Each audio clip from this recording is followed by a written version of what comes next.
All right, guys, this is persistence.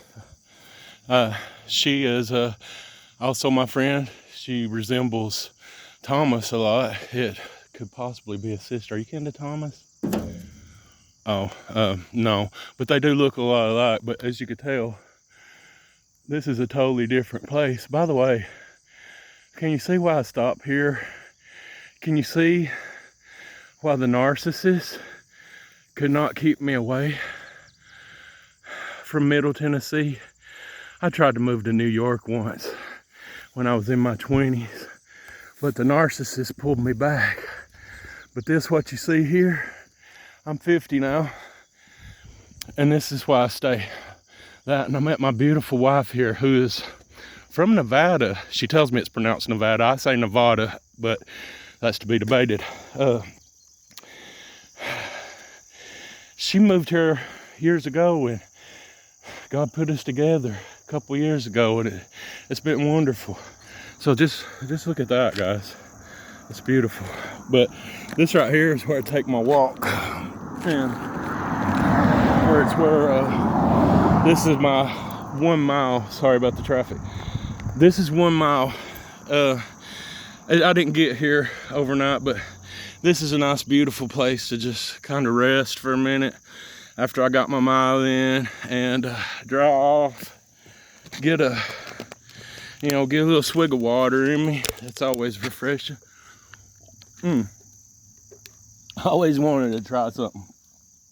You guys tell me if this is as cool as it always looks on TV. I always wanted to try this on camera. Woo!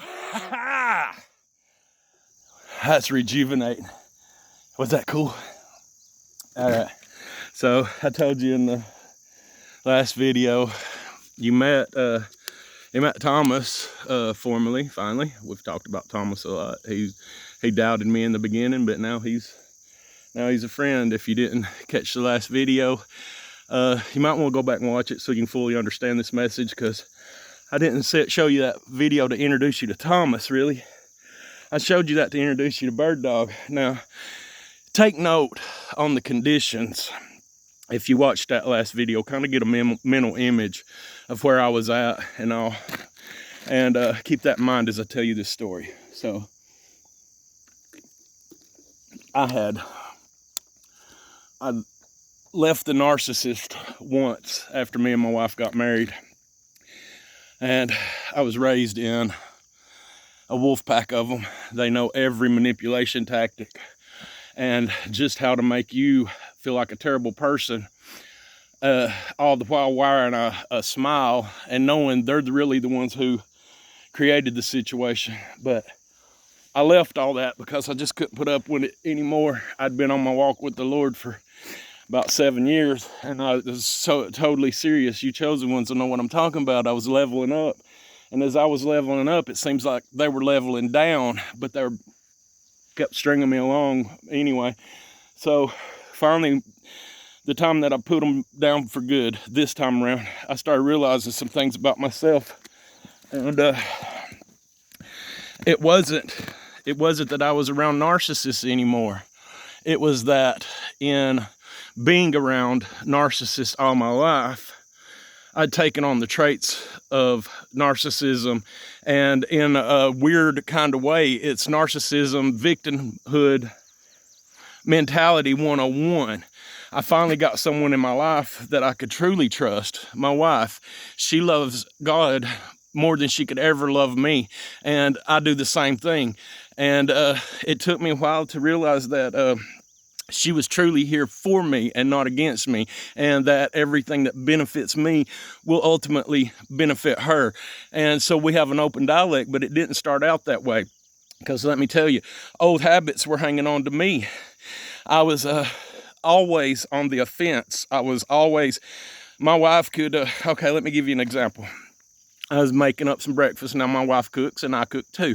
We share the household chores and details on the house. And when I'm hurting and sick, she kicks in and does the things.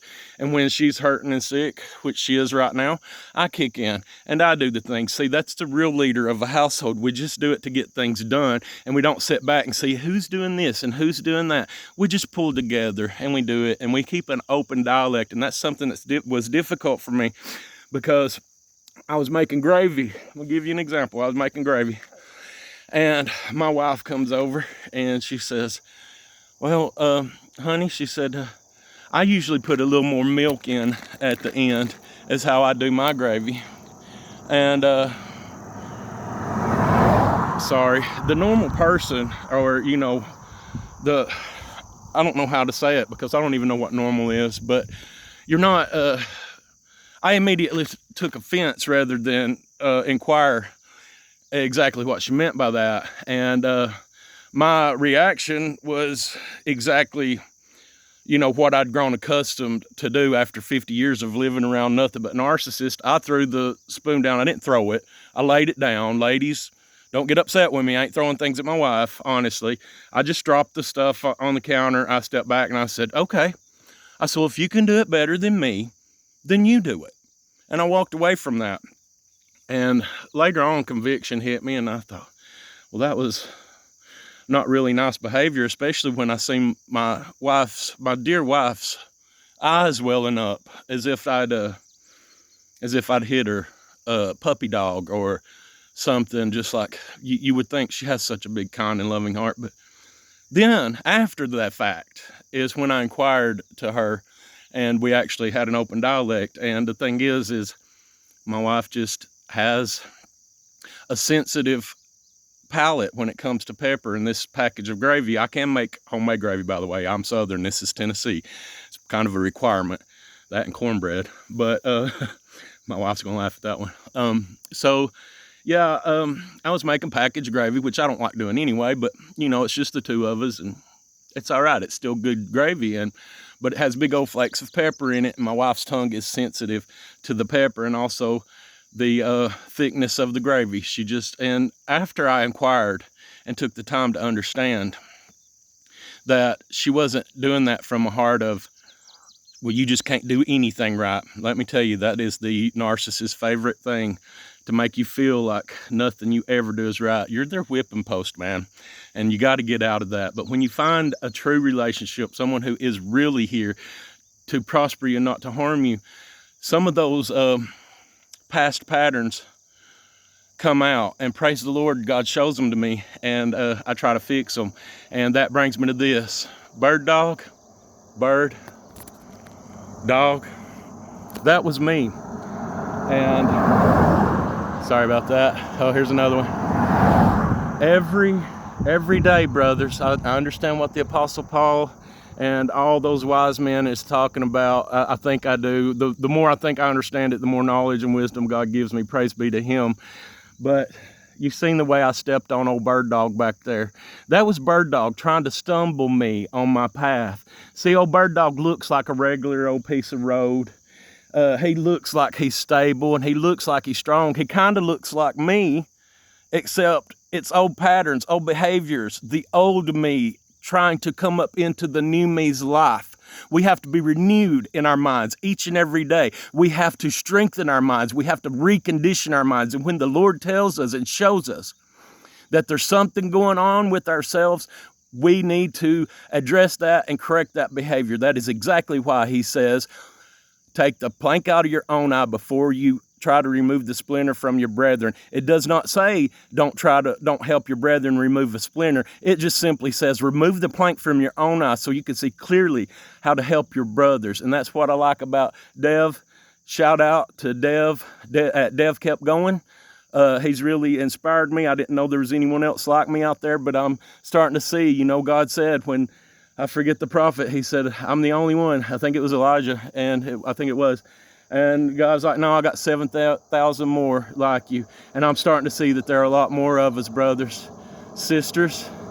And we need to keep the faith, and we need to keep moving. But guys, I've sat here so long that I kind of want to just stick around. So I'm gonna get me a drink of water. I got a mile to get back home, mile here, mile back. So I'm gonna cut out. Remember, stay sharp, stay fit, and let's get it.